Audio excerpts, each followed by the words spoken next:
లక్ష్మీ గణపతి అనుగ్రహ కటాక్షద్రస్తు. ఈ రోజున మనము మంగళగిరిలో ఉన్న శ్రీ పానకాల లక్ష్మీ నరసింహస్వామి వారి దర్శనానికే వచ్చినప్పుడు మొట్టమొదటిగా మనం తెలుసుకోవాల్సింది స్థల పురాణం తెలుసుకోవాలి.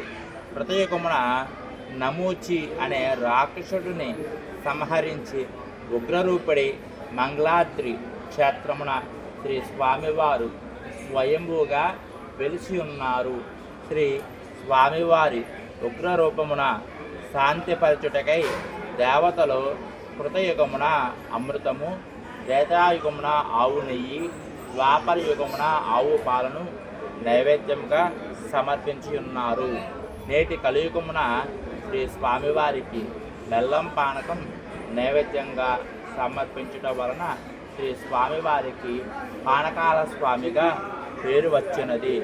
భక్తులు శ్రీ స్వామివారికి ఎంత పానకం సమర్పించను అందు అర్ధభాగము స్వీకరించి మిగిలిన అర్ధభాగము భక్తులకు ప్రసాదముగా అనుగ్రహించుచున్నారు.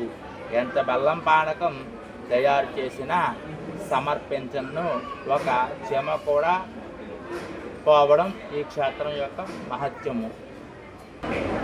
ద్వాపర యుగమున పాండవులు అరణ్యవాసమునందు ఎగువ సన్నిధిలో వేంచేసి ఉన్న శ్రీ పానకాల లక్ష్మీ నరసింహస్వామి వారిని దర్శించుకొని అరణ్యవాసమును వీడి అజ్ఞాతవాసమునకు